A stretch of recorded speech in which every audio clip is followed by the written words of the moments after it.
So welcome to my YouTube channel. That's what we call The Good Life. Today I'm going to do a tour around my allotment to show you how everything's going on, and boy has there been such a massive difference. Everyone has felt that everything has been really behind, but for me it's really caught up, so I hope it gives you heart to carry on, and hopefully all your crops will start to do really well as well. I will at the end be showing you my home garden, because I've got my mini corns there, and they've actually started to produce mini corns, so we will be taking a peek at those as well. So let's get started here. This is our wildflower bit. It's looking a little bit tatty, but it's doing exactly what it's meant to do. We've got loads of bees and insects all over it, and we still do. It's absolutely fantastic. And my statice 4-cup flowers are doing really well. I've had various cuttings of those, and I'm going to be taking some of those to my hairdresser later today, and also my friend in Hereford is going to be getting a bunch of flowers as well.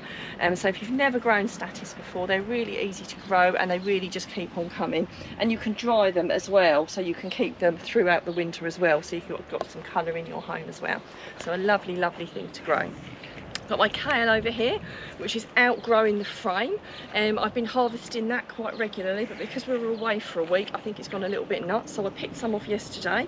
I've loosened the netting a little bit because it starts to get a little bit restricted, but I think I'm going to have to do a little bit more work on that when I come back from my friends. But kale, if you don't grow it, is ridiculously versatile. You can put it in so many things.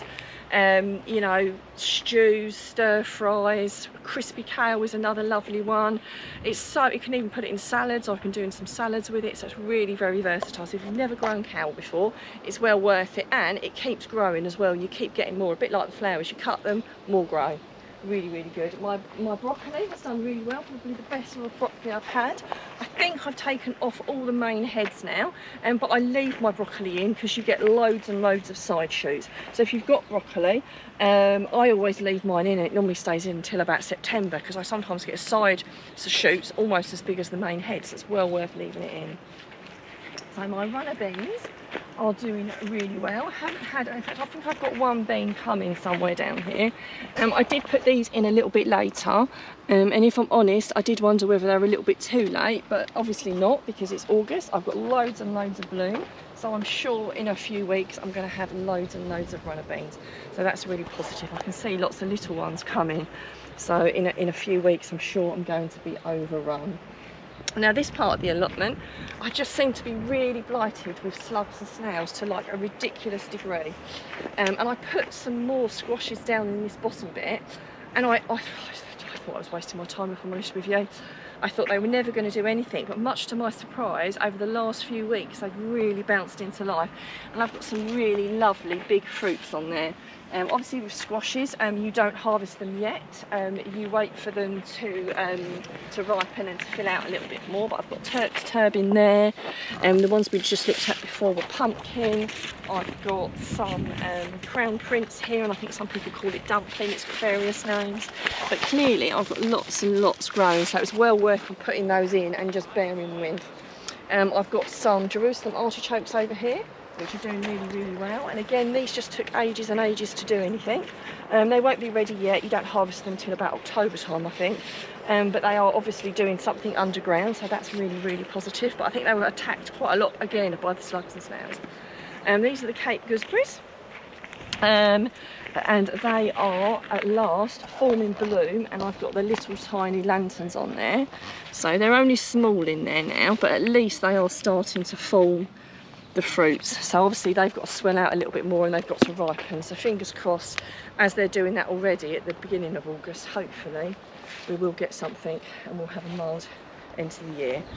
So if we look at the cabbages over here, they're doing really well. Again, they seem to be growing really slowly. They weren't doing anything a few weeks ago, but they're actually ready. I could easily harvest some of those now. You don't have to wait for them to get really big hard heads. You can, if you've got lots of them, sometimes it's best to start picking the bigger ones first, because otherwise you'll get lots and lots in one going. But they're doing really well. Again, it's more versatile than you think, cabbage. We all think about just putting it with our Sunday roast, but I actually looked up like a stir-fry cabbage curry recipe the other day, and you can make kimchi with it. You know, there's loads and loads of things you can do with cabbage that you might not necessarily have thought about. Coleslaw, make your own coleslaw with cabbage. So there are lots and lots of things. It's way more versatile than you think it is with cabbage. And you need to be thinking of some good ideas, because if you're not there, you're going to have plenty of it. Obviously my gooseberries have all been harvested now.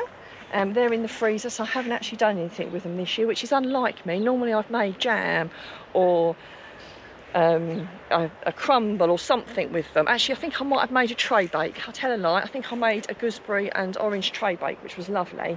But a lot of my stuff's in the freezer getting ready for me to make things with. I will point something out. A lot of people have got broccoli and they're worried when to pick it. I mean, you literally pick it when it looks a bit like it does in a supermarket, when it starts to rise out the centre of the plant and you've got a reasonably sized head on it. Something like that over there has gone a little bit too far and it's started to go to seed.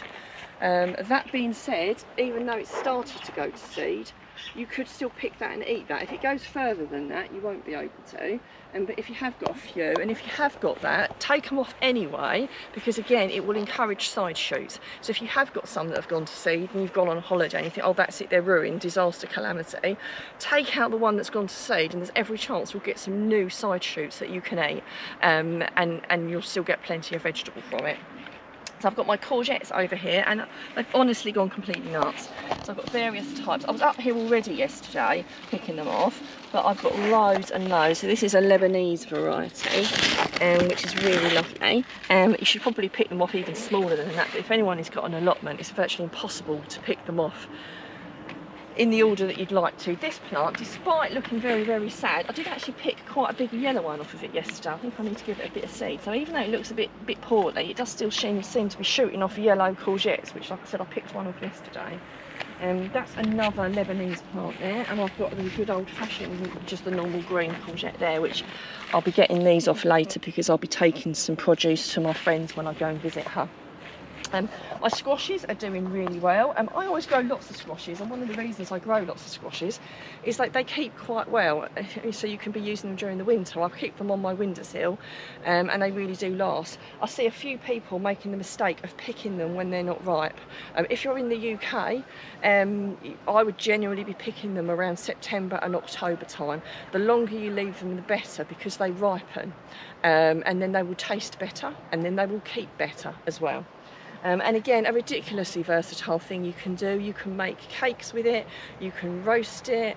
There's all sorts of amazing things you can do with squash. So it's well worth growing. And like I said, like a lot of things, to keep them, you have to freeze them or preserve them.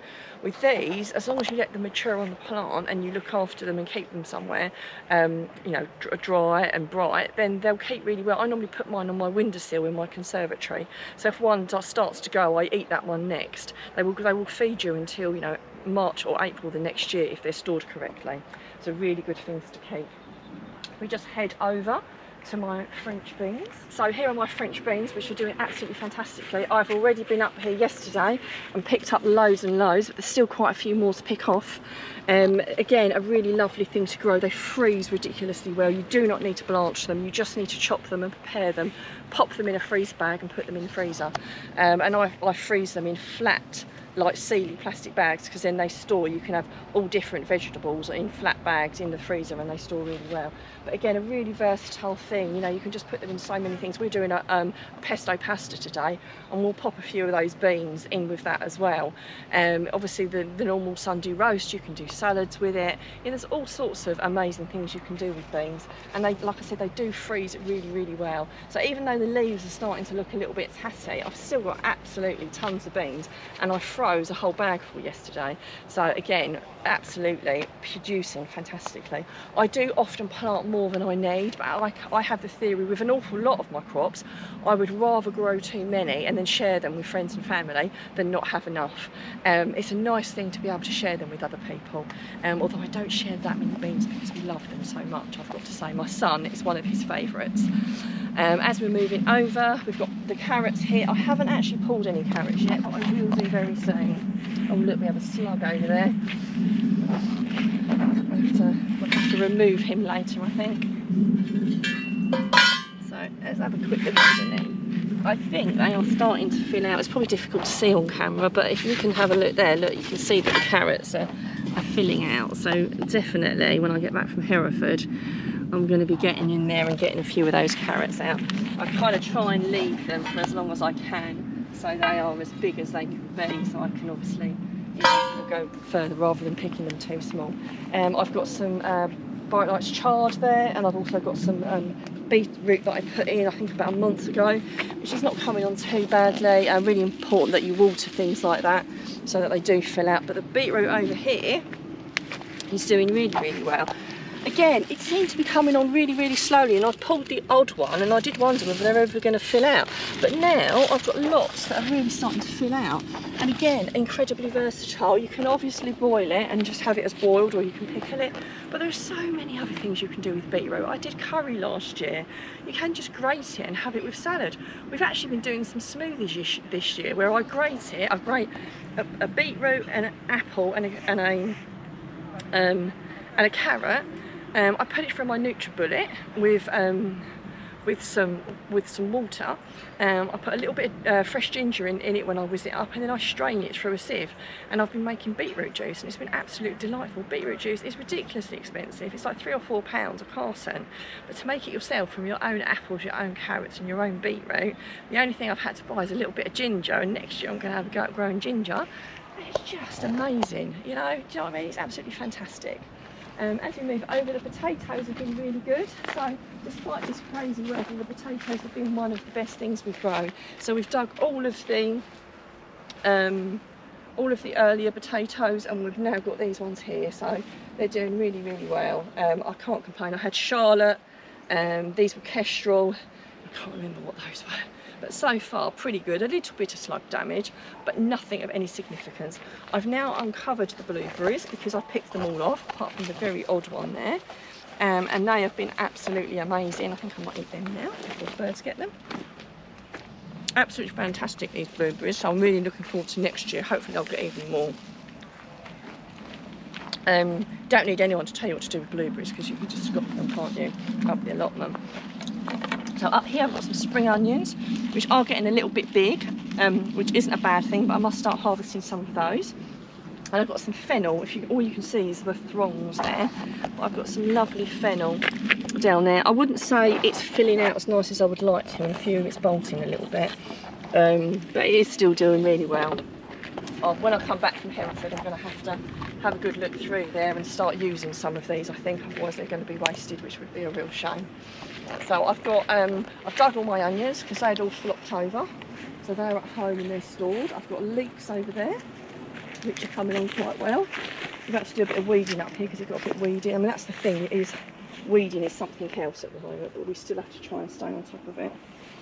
So the leeks are starting to fill out a little bit, and also my later carrots and the parsnips I put in. I don't know what they're doing underground, but we've got plenty of leaf on the carrots, which is really positive.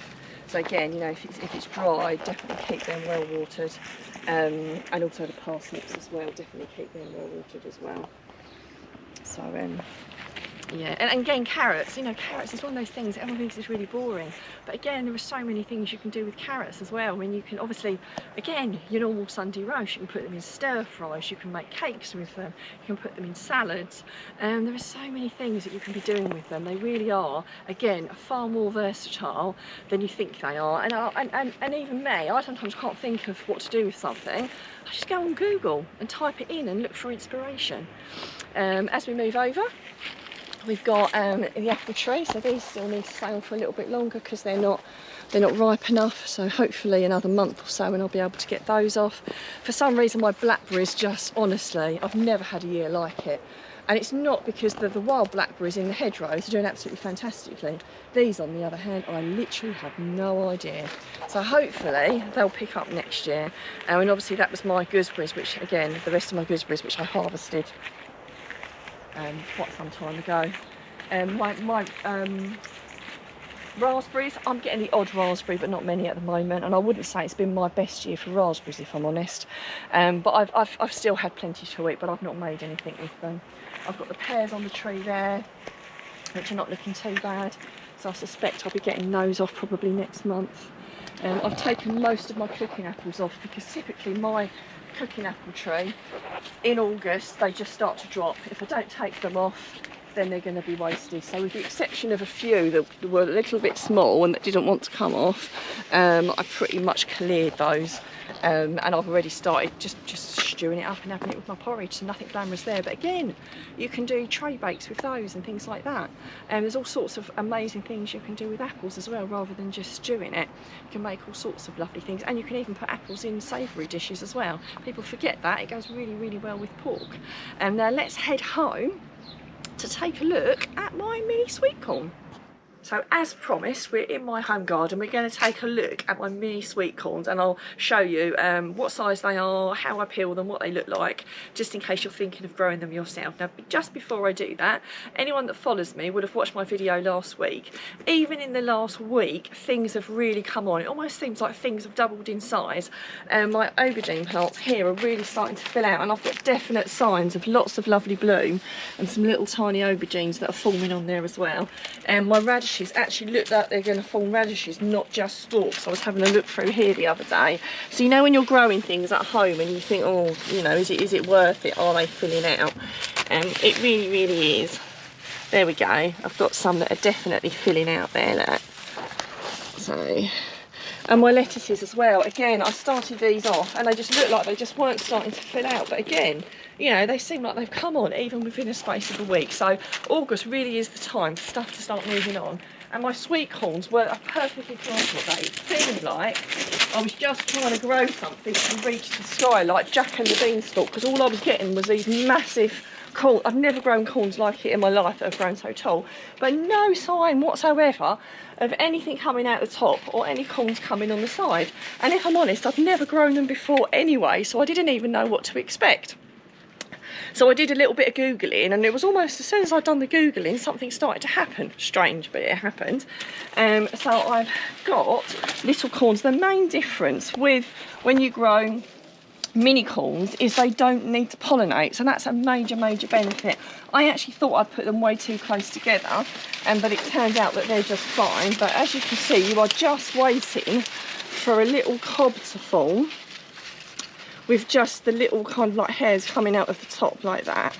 So, you know, you're not waiting for it to get big, obviously, because they're mini. So as soon as you get one like that, and you really do pick them as soon as you see the bits on the top, you can then start pulling them apart. The one thing I noticed, if you are growing them yourself, because they're so tiny, they are quite fragile, so you do have to be a little bit careful while you're peeling them, because the first few that I peeled I broke, which wasn't the end of the world. They were just half chopped for me. So you do have to peel back and peel down a little bit more and kind of peel away to the side. And as you can see, it's starting to unravel.